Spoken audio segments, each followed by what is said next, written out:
मेरा नाम रचना है।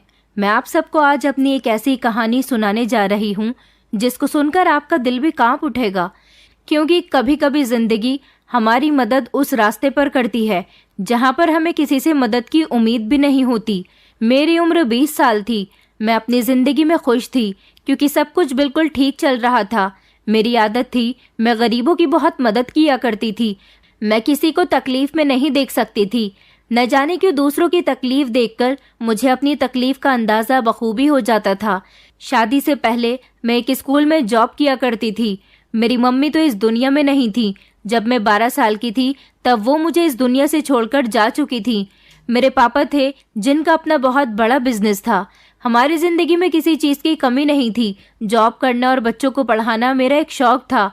किसी मजबूरी की वजह से मैं नौकरी नहीं करती थी, सिर्फ अपने शौक की वजह से किया करती थी। मुझसे बड़े मेरे एक भाई थे जिनकी अभी तक शादी नहीं हुई थी। हाँ, मगर पापा उनके लिए लड़की तलाश कर रहे थे। मेरे पापा मुझसे बहुत प्यार करते थे। मैंने अपने पापा से अपनी शादी के लिए अभी सख्ती से मना किया हुआ था, क्योंकि मैं अभी शादी नहीं करना चाहती थी। अभी तो मैंने अपनी पढ़ाई पूरी की थी और अब मैं कुछ समय तक जॉब करके अपने इस सपने को और अपने शौक को पूरा करना चाहती थी। मेरे पापा ने शुरू से ही मेरी हर बात को अहमियत दी थी। भैया के लिए पापा ने एक अच्छी लड़की की तलाश कर ली थी और इस तरह मेरे भैया की भी शादी हो गई थी। भाभी के घर में आ जाने से मैं बहुत ज़्यादा खुश हुई थी। मुझे लगता था कि मुझे एक साथी मिल जाएगी, मगर भाभी तो अपनी ही दुनिया में मगन रहती थी। उन्होंने कभी मुझे समझने की कोशिश ही नहीं की थी। पापा ज़्यादातर अपने बिजनेस में बिजी रहते थे, जबकि भैया भी पापा के साथ ही काम में लगे रहते थे। मैं भी अपने स्कूल जाया करती थी, लेकिन एक दिन स्कूल से लौटते समय रास्ते में मुझे एक मासूम लड़की मिल गई जो बहुत ज़्यादा रो रही थी। वो बेचारी सड़क के किनारे बैठी हुई थी और मैं ट्रैफिक में फंसी हुई थी। जब मेरी नज़र सड़क के किनारे बैठी हुई उस लड़की पर गई, वो लड़की 15 साल की उम्र की थी। देखने में बहुत ज़्यादा खूबसूरत थी।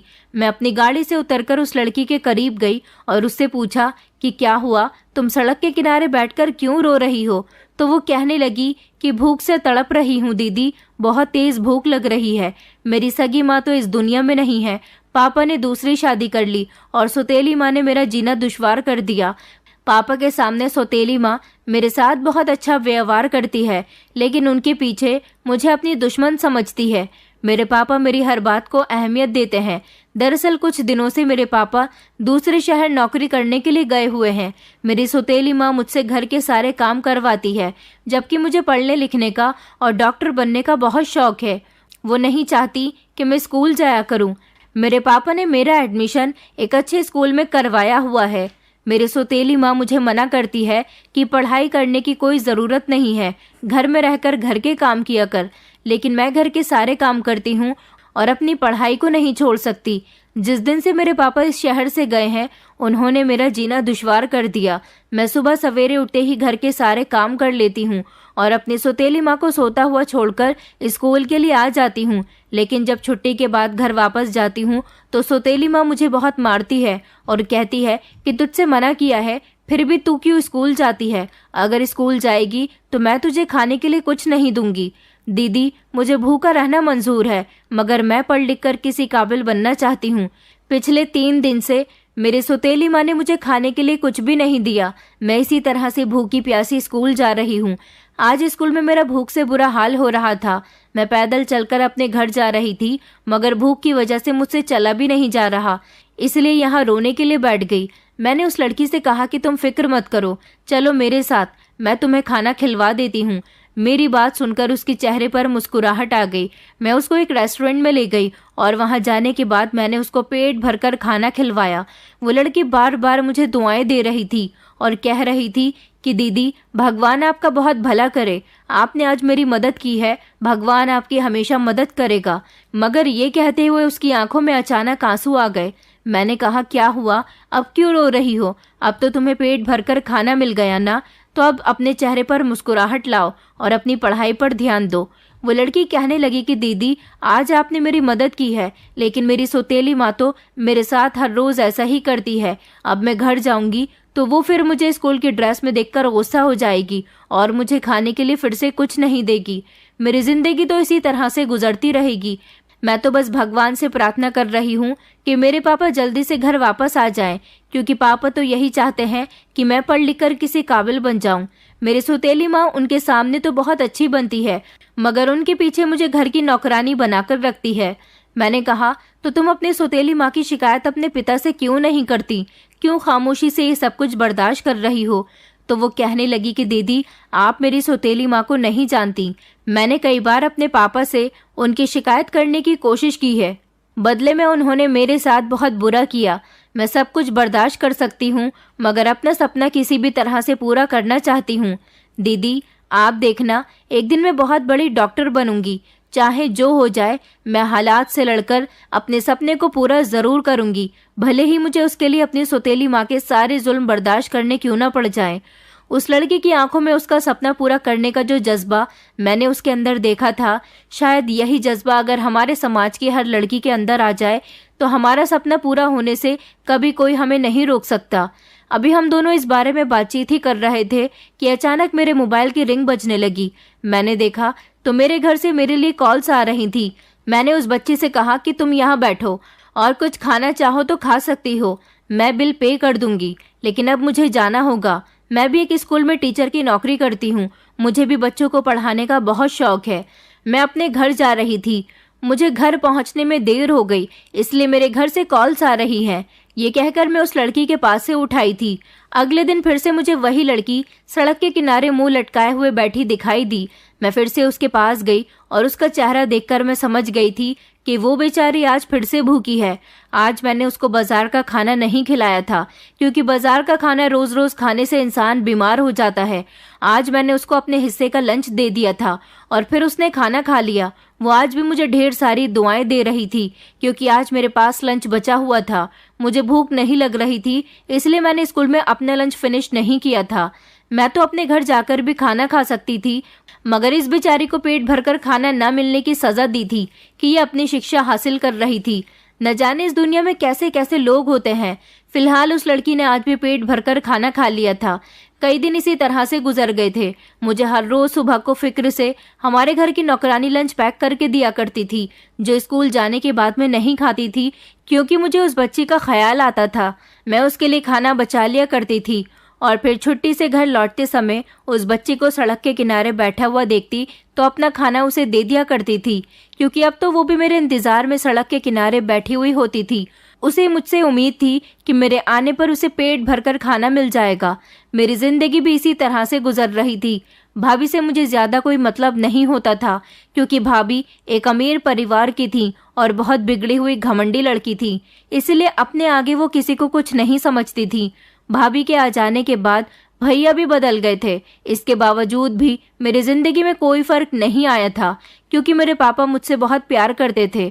मगर एक दिन मेरी जिंदगी से खुशियां खत्म होने का समय आ गया था, क्योंकि मेरे पापा की तबीयत बहुत ज्यादा खराब हो गई थी और मैं उस समय स्कूल में थी।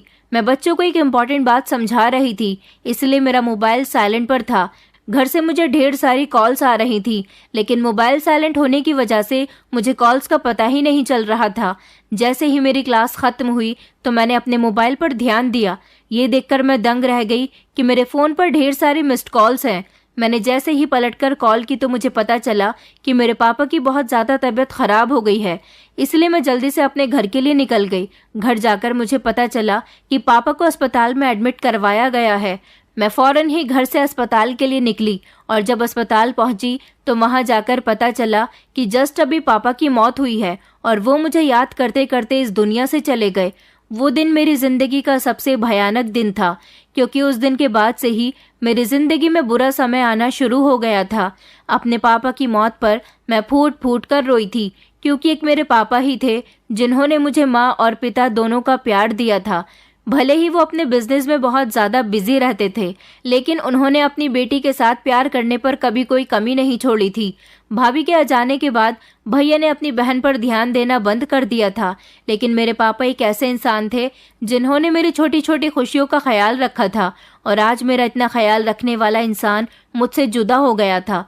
अपने पापा की मौत का सदमा मुझे काफ़ी दिनों तक रहा था, जिसकी वजह से मैंने स्कूल जाना भी छोड़ दिया था और अब मैं ज़्यादातर घर में ही रहती थी। मेरे चेहरे से हंसी तो बिल्कुल ही खत्म हो गई थी, क्योंकि मेरे पापा की मौत का सदमा डायरेक्ट मेरे दिल को जाकर लगा था।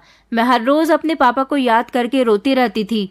भाभी जब ये बात देखती कि मैं घर में सारा दिन अपने कमरे में बंद रहती हूँ, तो उन्होंने अपनी दोस्तों को घर में बुलाना शुरू कर दिया, क्योंकि अब उनको रोक टोक करने वाला कोई भी नहीं बचा था।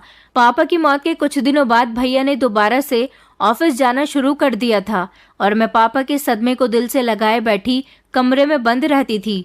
भाभी से कोई कुछ कहने वाला भी नहीं था। भाभी अपनी फ्रेंड्स को घर तो बुलाती ही थी, साथ ही साथ खूब पार्टियां भी करती थी। एक दिन मैं अपने कमरे में थी जब मुझे तेज गानों की आवाज आ रही थी, और ये आवाज तो हमारे घर से ही आ रही थी। मैं अपने कमरे से बाहर निकली तो देखा कि भाभी अपने फ्रेंड्स के साथ हॉल में गाने बजाकर डांस कर रही थी। मैं फौरन ही उन लोगों के पास गई और मैंने जोर से म्यूजिक सिस्टम पर हाथ दे मारा था, जिसकी वजह से वो बंद हो गया। मैंने भाभी से कहा, भाभी आपको शर्म नहीं आती? अभी पापा की मौत को हुए ही कितने दिन हैं और आप यहाँ अपने दोस्तों को बुलाकर नाच गाना कर रही हो। मेरी भाभी कहने लगी, तो क्या तुम्हारी तरह तुम्हारे बाप की मौत का सदमा दिल को लगाए रहूं? वो तुम्हारा बाप था, मेरा बाप नहीं था। मैंने भाभी से कहा कि आप ये कैसी बातें कर रही हो? पापा आपके ससुर थे, उन्होंने आपको बहू नहीं बल्कि हमेशा बेटी समझा था। आपको ऐसे शब्द पापा के लिए अपने मुंह से नहीं निकालने चाहिए। अगर ये बात भैया को पता चल गई तो आप जानती हो कि भैया आपसे कितना नाराज होंगे। भाभी कहने लगी कि ये बात उनको कौन बताएगा, तुम या फिर मैं? तुम फिक्र मत करो, तुमसे पहले ये बात मैं उनको खुद बता दूंगी। और हाँ, आइंदा अगर तुमने मेरे किसी भी मैटर में रोक टोक करने की कोशिश की तो मुझसे बुरा तुम्हारे लिए कोई भी नहीं होगा। मैंने भाभी के हाथ पर ध्यान दिया तो ये देखकर मैं दंग रह गई थी, क्योंकि उनके हाथ में शराब का गिलास था, जबकि उनकी बाकी सारी फ्रेंड्स के हाथ में भी ड्रिंक्स के गिलास थे।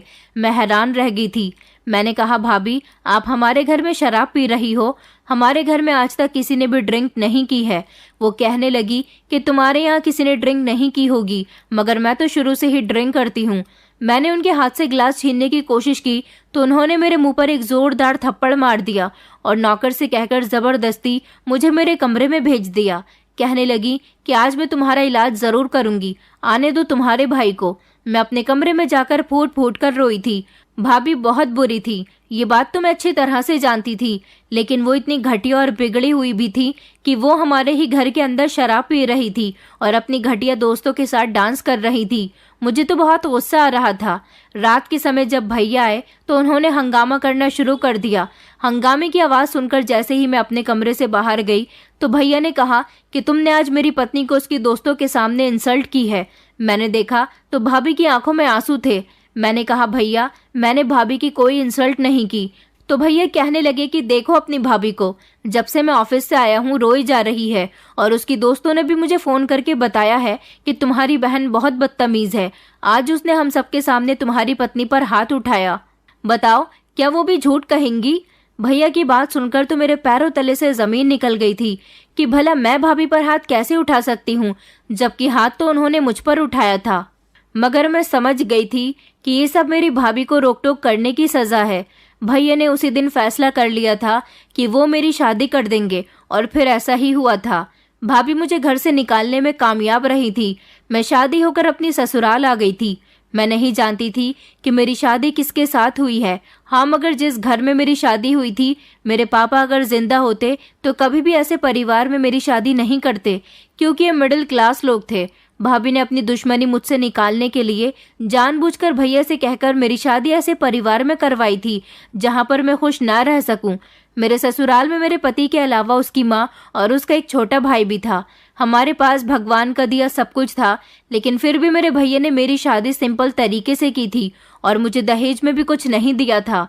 जब मैं इन लोगों के घर शादी होकर आ गई तो मेरा पति मेरी खूबसूरती की तारीफ करता था।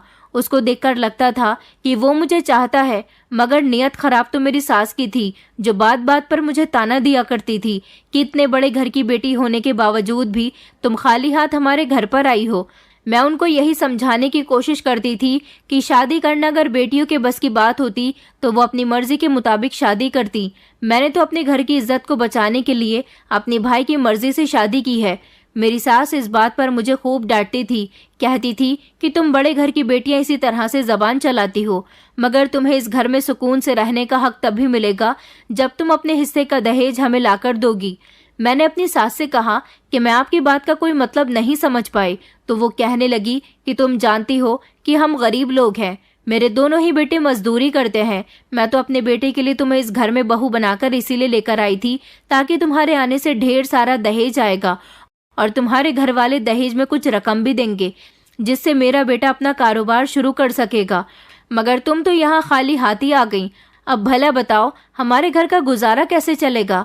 तुम्हारी भाभी ने तो मुझे भरोसा दिलाया था कि वो अपनी नंद को दहेज में ढेर सारा सामान और मोटी रकम के साथ विदा करेगी, मगर तुम्हारी भाभी तो बड़ी चालाक और झूठी औरत निकली।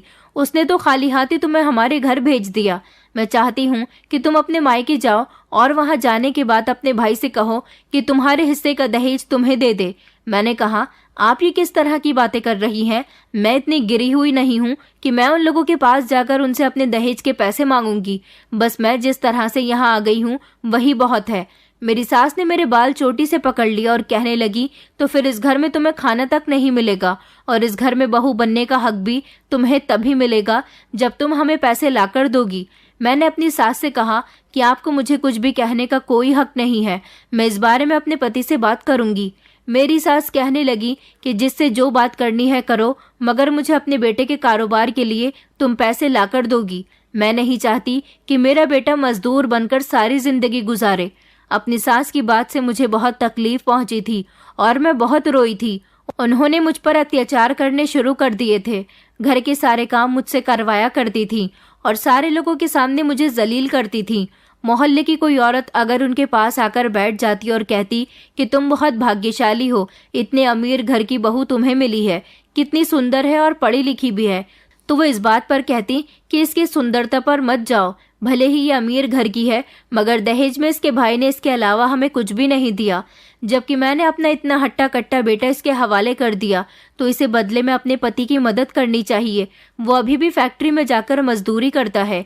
ये चाहे तो अपने भाई से कुछ रकम लाकर हमें दे सकती है ताकि मेरा बेटा अपना कारोबार शुरू कर सके, मगर इसे तो इस बात की तमीज ही नहीं है कि इसका पति परेशान है। मैं अपनी सास की सारी बातें खामोशी से सुनती रहती थी। मुझे अफसोस होता था कि मेरी भाभी ने क्यों मेरे साथ ऐसा किया। मुझे याद है कि जब भैया को गुस्सा आ रहा था तो भैया ने भाभी से कहा था कि तुम इसके लिए कोई अच्छा सा रिश्ता तलाश करो, मैं जल्द से जल्द इसकी शादी करना चाहता हूँ। मैं नहीं चाहता कि पापा के मरने के बाद यह हमारी शादीशुदा जिंदगी में जहर घोल दे। भैया को ऐसा लगता था कि मैं उनका और भाभी का रिश्ता खराब करने की कोशिश कर रही हूँ, मगर असल में तो उन्होंने मेरी पूरी जिंदगी को खराब कर दिया था। मैं अपने पति को उसकी माँ की बातें बताती तो मेरा पति कहता कि मेरी माँ कुछ गलत नहीं कह रही है। अगर मेरे कारोबार के लिए तुम अपने भाई से थोड़े से पैसे ले लोगी तो इसमें कोई गलत बात नहीं है, ये तुम्हारा हक है। आखिर तुम अपने ही तो पैसे उन लोगों से मांग रही हो, क्योंकि उन्होंने तुम्हें दहेज में भी कुछ नहीं दिया।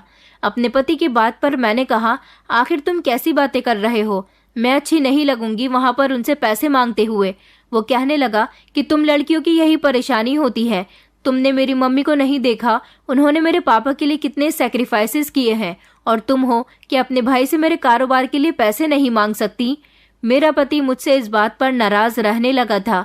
कई साल इसी तरह से गुजर गए थे और फिर मेरी सास ने अपने छोटे बेटे का रिश्ता तय कर दिया था और उन्होंने मेरे देवर की शादी भी अमीर परिवार में तय की थी। लड़की वालों को मेरी सास ने यही बताया था कि उनकी बड़ी बहू भी बहुत अमीर परिवार की है। उन्होंने जबरदस्ती उन लोगों से बड़ाइयां मारी थी, जबकि मेरा देवर भी इस लड़की को बहुत पसंद करता था। मेरे देवर का रिश्ता पक्का हो चुका था। मेरी सास को इस बात का बहुत घमंड था कि आने वाली बहू ढेर सारा दहेज लेकर आएगी। मेरी सास मुझे दिन रात ताने मारती रहती थी, जबकि मेरा पति भी मुझसे कोई बात नहीं करता था और वो मुझसे दूर दूर रहता था। इस घर में मेरी हैसियत किसी नौकरानी की तरह थी। मैं हमेशा अपनी किस्मत पर रोती रहती थी। फिर एक दिन मैं तंग आकर अपने भैया के पास अपने पति के कारोबार के लिए पैसे मांगने चली गई। मैं वहां गई तो भाभी का बिहेवियर मेरे साथ बिल्कुल भी अच्छा नहीं था, लेकिन फिर मैंने भाभी को इग्नोर किया और भैया से बात करने की कोशिश की। जब मैंने भैया को पूरी बात बताई तो मेरे भैया कहने लगे कि माफ करना, मैं तुम्हें पैसे नहीं दे सकता क्योंकि तुम्हारी सास एक घटिया औरत है।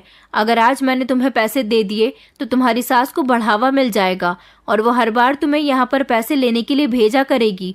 उससे कहो कि अपने बेटे से कहे कि मेहनत किया करे, अपनी मेहनत से भी तो वो अपना कारोबार खड़ा कर सकता है। ज़रूरी नहीं है कि हम लोग उसे पैसे देंगे तभी वो अपना कारोबार खड़ा करेगा। मैंने अपने भैया से कहा, ये बात तो आप लोगों को मेरा रिश्ता करते समय सोचनी चाहिए थी। आप लोगों ने मेरी शादी एक ऐसे परिवार में की है जहाँ पर सब लोग लालची हैं। मेरे भैया कहने लगे कि तुम्हारा भाग्य वहीं पर जुड़ा हुआ था। मैंने कहा, नहीं भैया, भाभी और आपने मुझसे न जाने कौन से जन्म का बदला निकाला है। पापा अगर जिंदा होते तो वो कभी ऐसा नहीं होने देते। मैं गुस्सा होकर वहां से उठाई थी क्योंकि मुझे अब अपने भैया से भी कोई उम्मीद नहीं थी और मैंने सोच लिया था कि अब चाहे जो हो जाए मैं किसी के भी कहने पर इन लोगों से मदद मांगने के लिए कभी नहीं आऊंगी। मैं शर्मिंदा होकर अपने घर आई तो मेरी सास ने मुझसे सवाल किया कि क्या हुआ, पैसे लेकर नहीं आई। उन्होंने मेरा लटका हुआ चेहरा और खाली हाथ देखे तो कहने लगी कि याद रखना, तुम्हें इस घर से निकालने में अब ज्यादा समय नहीं लगाऊंगी। मैं खामोश रही क्योंकि इससे ज्यादा मैं कुछ नहीं कर सकती थी। सब लोगों का बिहेवियर मेरे साथ बहुत खराब था। मेरे देवर की शादी के घर में तैयारियां चल रही थी जिस पर घर में काम बहुत ज्यादा बढ़ गया था और सारे काम का लोड मेरी सास ने मुझ पर ही डाल दिया था। और फिर मेरे देवर की शादी हो गई और देवरानी विदा होकर हमारे यहाँ आ गई। देवरानी तो अपने मायके से ढेर सारा दहेज लेकर आई थी। उस दिन के बाद से तो मेरी इस घर में और ज्यादा बेइज्जती होनी शुरू हो गई थी और फिर देखते ही देखते मेरी शादी को पूरे 10 साल गुजर गए। मगर मेरी जिंदगी की परेशानियां वहीं की वहीं रहीं क्योंकि मेरी सास मेरी देवरानी को ज्यादा अहमियत देने लगी थी। देवर भी अपनी पत्नी के पल्लू से बंधा रहता था। मेरे पति ने भी कभी मुझसे इतना प्यार नहीं किया था जितना मेरा देवर अपनी पत्नी से करता था। आज मुझे पता चल रहा था कि पैसे और पैसे वालों की कितनी अहमियत होती है। मेरी सास और मेरी देवरानी सारा दिन घर में आराम करती और एक दूसरे के साथ हंसी मजाक किया करती थी और मैं नौकरानी की तरह इतनी गर्मी में सारा दिन कभी घर की सफाई करती तो कभी घर में झाड़ू बर्तन किया करती थी। इन लोगों को खाना भी बिस्तर पर चाहिए होता था। मैं अपने पति को देख देख कर अपनी मोहब्बत के लिए तरसती थी क्योंकि वो घर में होता तो मुझे देखकर इग्नोर किया करता था। इन सब लोगों का यही कहना था कि अगर मैं अपने पति के कारोबार के लिए अपने भैया से पैसे ला दूंगी तो ये लोग मुझे इस घर में अहमियत देना शुरू कर देंगे। लेकिन अब इतने साल गुजरने के बाद इन लोगों को भी पता चल गया था कि मुझे पैसे देने वाला कोई भी नहीं है। ये लोग पैसे मंगवाने पर खामोश तो हो गए थे मगर अपनी हरकतों से बाज नहीं आए थे। मैं दोबारा अब अपने भैया के आगे झुकना नहीं चाहती थी। अब जब से मेरी देवरानी इस घर में आई थी सब लोग उसके दीवाने हो गए थे। देवरानी जैसा कहती इस घर में वैसा ही होता था। देवरानी मुझे बहुत उल्टी सीधी बातें सुनाती थी। कहने को तो मैं रिश्ते में उससे बड़ी थी लेकिन वो तो ज्यादा दहेज और पैसे लाने की वजह से इस घर की मालकिन बनकर रह गई थी। वो कभी कभी मेरी सास को भी कुछ भी कह देती थी जिस पर मेरी सास बुरा नहीं मानती थी और मुझे तो मेरी सास छोटी छोटी बात पर बातें सुनाया करती थी। एक दिन मेरी देवरानी ने अपने मायके वालों को खाने पर इनवाइट किया था और मुझे मेरी सास और देवरानी ने कहा था कि मेहमानों के लिए अच्छा सा खाना बनाकर तैयार कर लेना। मैंने उन लोगों के लिए खाना तैयार कर दिया था। रात को जब सब लोग एक साथ खाना खा रहे थे तो मेरी देवरानी की मम्मी ने मेरी तरफ देखकर कहा कि बेटा तुम अपनी जेठानी से भी कह दो, ये भी हमारे साथ बैठकर खाना खा लेंगी। मेरी देवरानी ने मेरे ही मुंह पर अपनी मम्मी से कहा कि ये मेरी जेठानी नहीं है बल्कि इस घर की नौकरानी है। उसकी बात सुनकर उसकी मम्मी अचानक चौंक गई थी। फिर उसने सफाई देते हुए कहा कि मम्मी आप नहीं जानती कि ये तो खाली हाथ ही यहाँ पर आई है, इसलिए इसकी हैसियत इस घर में बहू की नहीं बल्कि एक नौकरानी की है। ये बात सुनकर मेरी सास और देवरानी जोर जोर से हंसने लगी थी जबकि उन लोगों के सामने मेरी खूब इंसल्ट हो रही थी। उस दिन मुझे बहुत बुरा लग रहा था और मैं बुरी तरह से रो रही थी। मेरी शादी को धीरे धीरे 10 साल होने वाले थे लेकिन अभी तक मेरे पास कोई औलाद नहीं थी क्योंकि मेरा पति तो मुझे समय ही नहीं देता था। मेरी देवरानी की एक खूबसूरत बहन भी थी। मैंने नोटिस किया था कि वो अब हमारे घर पर ज्यादा आने जाने लगी थी और मेरे पति पर डोरे डालने लगी थी। मुझे उसका ये सब करना बिल्कुल भी पसंद नहीं था, इसलिए मैंने अपनी सास से उसकी शिकायत लगाई थी। मेरी सास ने कहा था कि तुमने तो मेरे बेटे के लिए कुछ भी नहीं किया। अब अगर मैं छोटी बहू की बहन को इस घर में तुम्हारी जगह अपने घर की बड़ी बहू बनाकर ले आऊंगी तो मुझे बहुत फायदा होगा और मेरे बेटे को भी इस बात से कोई एतराज नहीं है। मैं तो अपनी सास की ये बात सुनकर दंग रह गई थी। आखिर मुझे इस घर में रहते हुए 10 साल गुजर गए थे। अब अगर मेरे पति ने मुझे छोड़ दिया तो मैं कहाँ जाऊंगी। मैंने सास से कहा कि आप ऐसा कुछ नहीं कर सकती। अभी मैं इस बात पर अपनी सास से बहस कर ही रही थी कि अचानक देवरानी हम लोगों के बीच आ गई और कहने लगी कि क्या हुआ, किस बात पर बहस हो रही है। मैं तो खामोश हो गई थी, मगर मेरे मुंह पर ही मेरी सास ने कहा कि कुछ नहीं बहू, इससे कह रही हूँ कि यह हमारे घर से चली जाए, क्योंकि मैंने अपने बड़े बेटे के लिए लड़की तलाश कर ली है। मेरी देवरानी कहने लगी कि अच्छा मम्मी जी, आपने किस लड़की को भैया के लिए देखा है, जरा मुझे भी तो बताइए, क्योंकि अगली बार आप इस जैसी लड़की को उठाकर मत ले आना। कोई खानदानी लड़की लेकर आना जो अमीर परिवार से बिलोंग करती हो। मेरी सास कहने लगी, अरे बहू, मैंने सोचा है कि तुम्हारी छोटी बहन तुम्हारी जेठानी बन जाए। सास की बात सुनकर अचानक मेरी देवरानी के चेहरे पर मुस्कुराहट आ गई थी और वो कहने लगी कि आप ये बात तो बिल्कुल ठीक कह रही हो मम्मी जी। इस तरह तो हम दोनों बहनें मिलकर इस घर पर राज करेंगे और आप फिक्र न करें। मैं अपने पापा से कहकर इन दोनों के रिश्ते की बात करती हूँ और मेरे पापा ने जिस तरह मेरे पति को बिजनेस करवाया है, इसी तरह मेरे जेठ जी को भी कोई बिजनेस करवा देंगे। तब जाकर आपका परिवार एक खानदानी परिवार बनेगा और इस जैसी घटिया लड़की को तो आपको अभी और इसी समय घर से बाहर निकाल देना चाहिए। मैंने अपनी देवरानी से कहा, तुम ये मेरे साथ किस तरह के शब्द इस्तेमाल कर रही हो। मेरी देवरानी मेरे करीब आई और मुझे घूरते हुए कहने लगी कि हाँ, मैं तुम पर इससे भी घटिया शब्द इस्तेमाल कर सकती हूँ, तो तुम क्या कर लोगी। मैंने अपनी देवरानी से कहा कि जबान संभाल कर बात करो, तो वो कहने लगी कि तुम जैसी घटिया लड़कियों के साथ तो इसी तरह से बात की जाती है, न जाने किस पाप की गंदगी हो तुम। जब मेरी देवरानी ने ये बात कही तो मैंने उसके मुंह पर एक जोरदार थप्पड़ मार दिया और गुस्से से चलती हुई मैं अपने कमरे में आ गई। मेरी देवरानी गुस्से से चिल्लाने लगी और कहने लगी कि मैं तुमसे अपने थप्पड़ का बदला जरूर लूंगी और तुम्हें इस घर से निकाल कर ही रहूंगी। देखना, मैं तुम्हारी आंखों के सामने ही तुम्हारे पति के साथ अपनी बहन की शादी करवाऊंगी। मेरी सास को भी मेरे थप्पड़ पर बहुत गुस्सा आ रहा था और आज तो उन लोगों ने ठान लिया था कि वो लोग मेरे पति से मेरी शिकायत करके ही रहेंगी। मैं कमरे में आकर अपनी किस्मत पर बेहद रो रही थी। आज तो मेरा मन कर रहा था कि मैं अपनी जान ले लूं। मुझे अपनी जिंदगी बहुत बुरी लग रही थी। समझ नहीं आ रहा था कि मैं क्या करूं। मैं रोते रोते ही सो गई थी। जब रात के समय मेरा पति कमरे में आया और उसने मुझे चिल्लाते हुए आवाज लगाई, मैं घबराकर उठकर बैठ गई थी। मैं जानती थी कि आज ये सब कुछ तो होना ही था, क्योंकि मेरी देवरानी मेरे पति को मेरे खिलाफ भड़का चुकी थी। मेरा पति मुझ पर बहुत गुस्सा कर रहा था। उसने कहा था कि तुमने नीलम पर हाथ उठाया, तुम नहीं जानती हो कि वो अमीर पिता की बेटी है, तुम्हें अरेस्ट भी करवा सकती है। मैंने इस बात की अपने पति को कोई सफाई नहीं दी थी, क्योंकि कई सालों पहले भी मैं अपनी भाभी के हाथ से थप्पड़ खाने के बावजूद इल्जाम अपने ऊपर ही लगवा चुकी थी। आज तो फिर भी मैंने अपनी देवरानी पर हाथ उठाया था। मैं खामोश रही थी। मेरा पति मुझसे जो भी कहता रहा, मैं खामोशी से सुनती रही और रोती रही, क्योंकि ऐसा करने के अलावा मेरे पास और कोई रास्ता नहीं था। मैं रोती रही थी। अब तो मेरी देवरानी और मेरी सास मेरे और भी ज्यादा पीछे पड़ गई थी।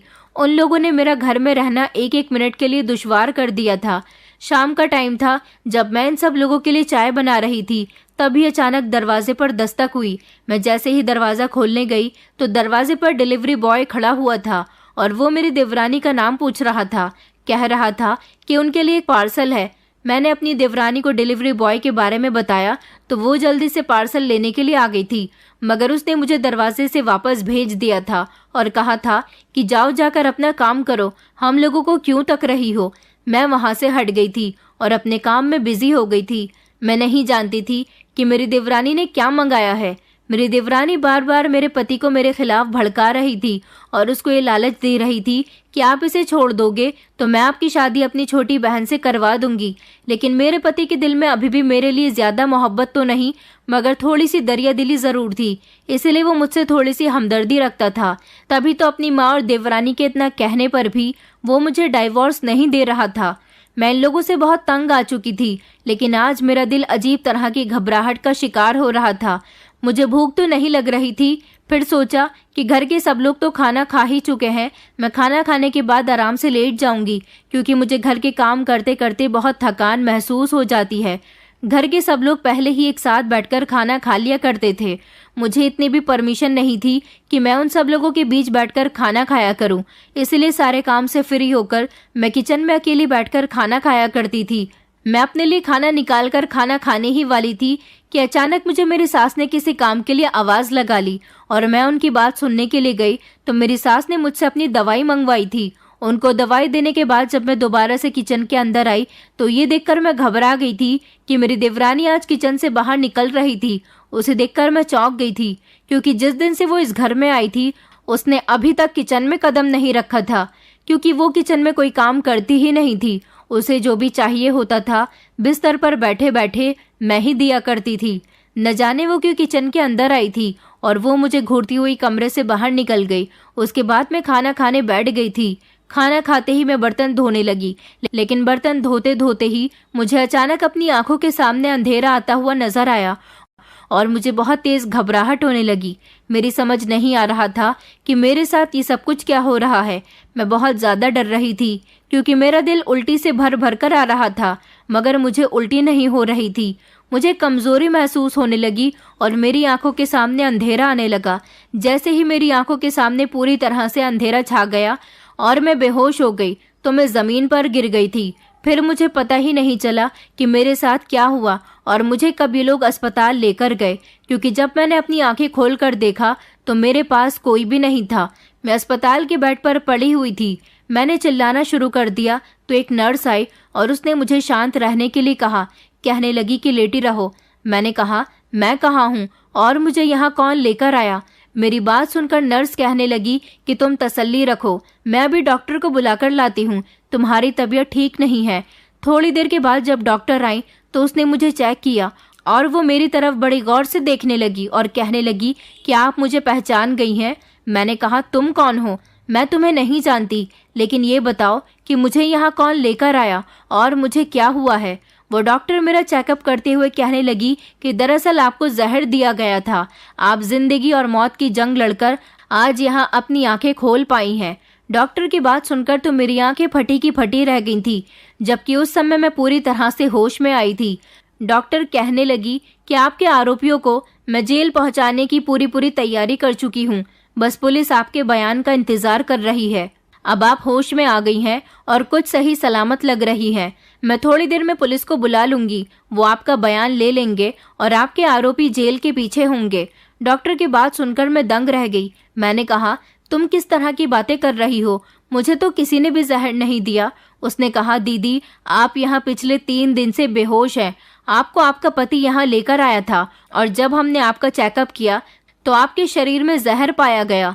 इंसान जहर या तो खुद खाता है या फिर कोई उसे खिलाता है। जब तक वो खुद खाता है तो ज़रूर खुदकुशी करने की कोशिश करता है, और अगर कोई उसे ज़बरदस्ती या धोखे से खिला देता है तो वो उसे मारने की कोशिश करता है।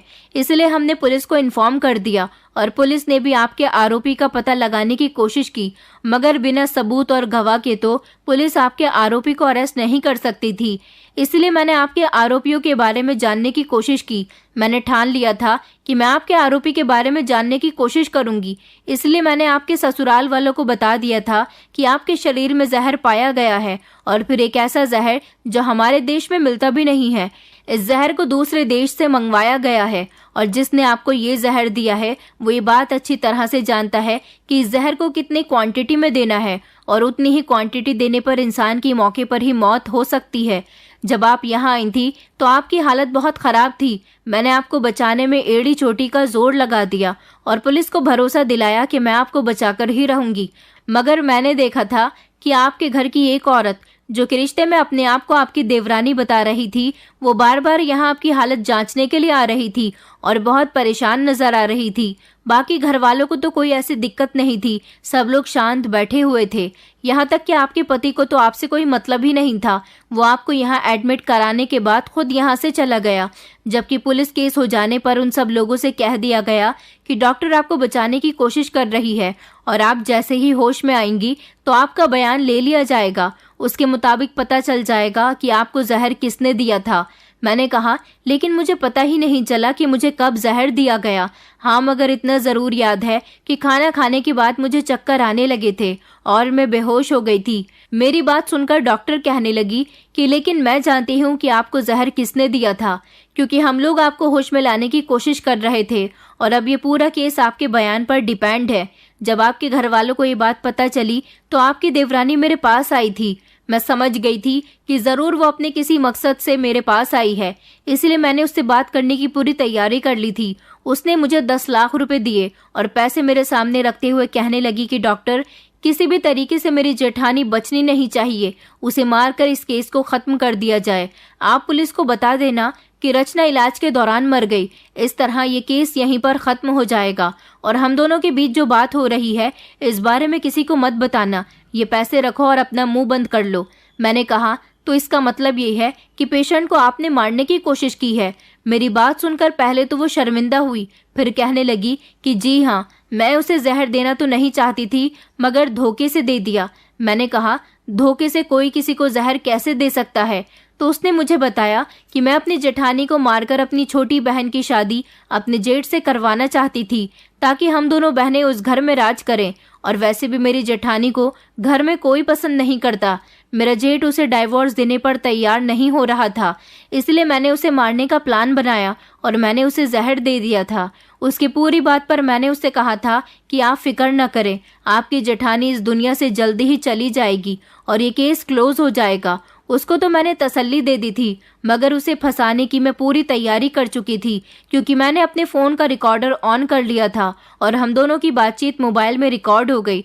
पुलिस को मैंने वो रिकॉर्डिंग दे दी और पुलिस पहले आपका बयान लेना चाहती है। उससे पहले पुलिस उनको अरेस्ट नहीं करेगी, क्योंकि जहर आपको ज़बरदस्ती नहीं बल्कि खाने में मिलाकर दिया गया था, जिससे शायद आप अनजान हैं। डॉक्टर की बात सुनकर तो मेरे होश उड़ गए थे कि मेरी देवरानी इतनी भी गिर सकती थी। उसने मुझे मारने की कोशिश की। ये तो अच्छा हुआ कि डॉक्टर बहुत भली थी और उसने मुझे बचा लिया।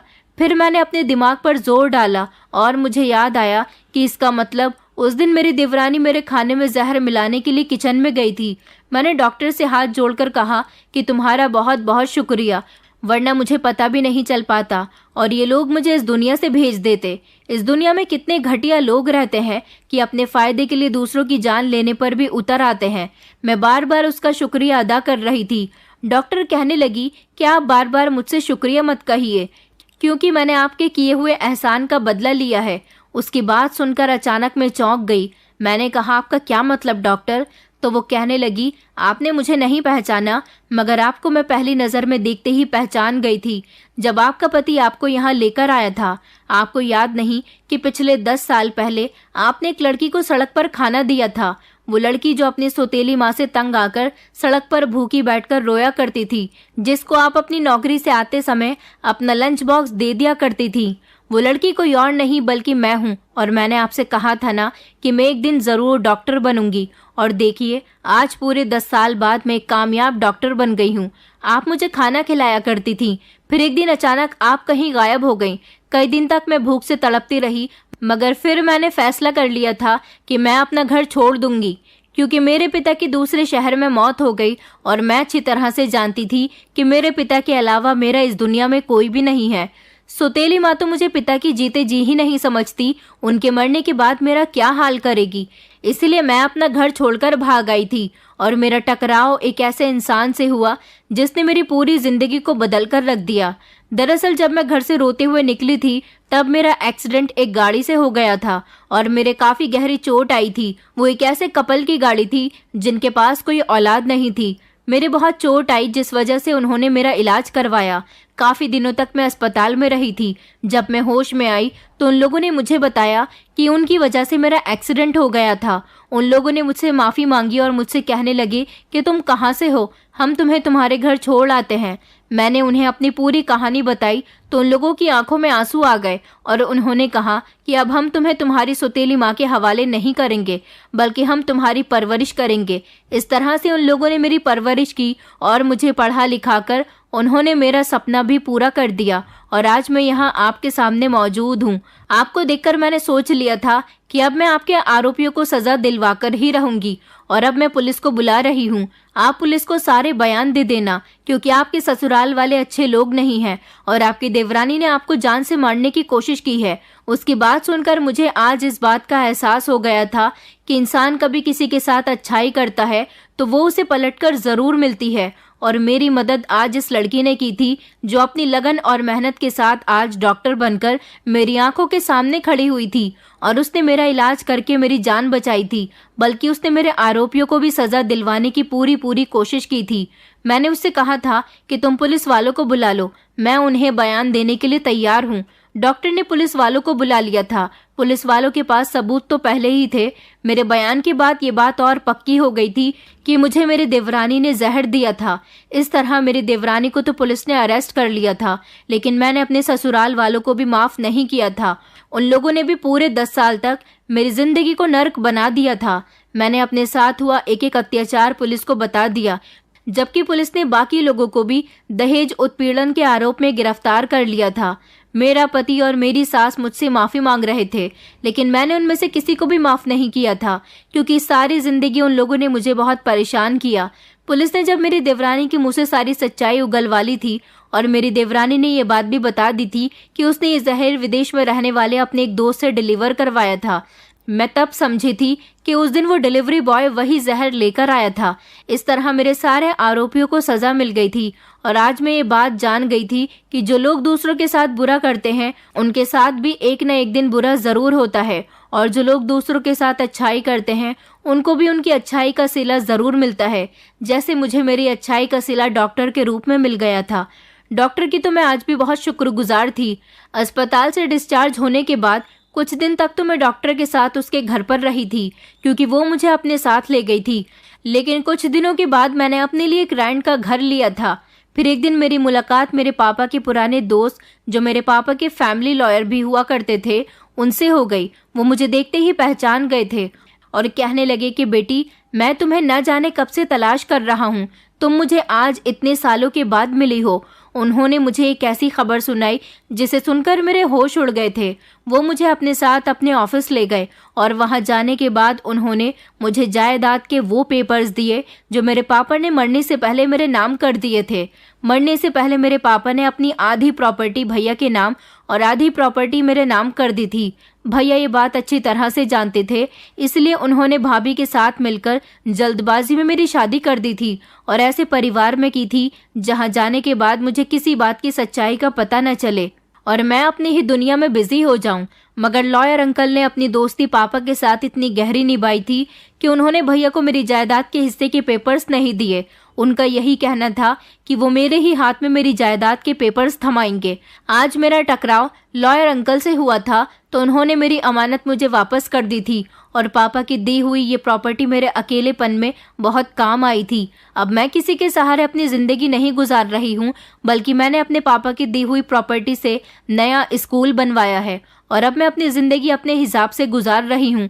अब मैं किसी पर डिपेंड नहीं हूँ और ना ही अब मैं दोबारा शादी करना चाहती हूँ, क्योंकि मैं जान गई हूँ कि ससुराल वाले भी भाग्य से मिलते हैं। अब मैं अच्छा कमाती हूँ और अपनी जिंदगी अपने हिसाब से जी रही हूँ।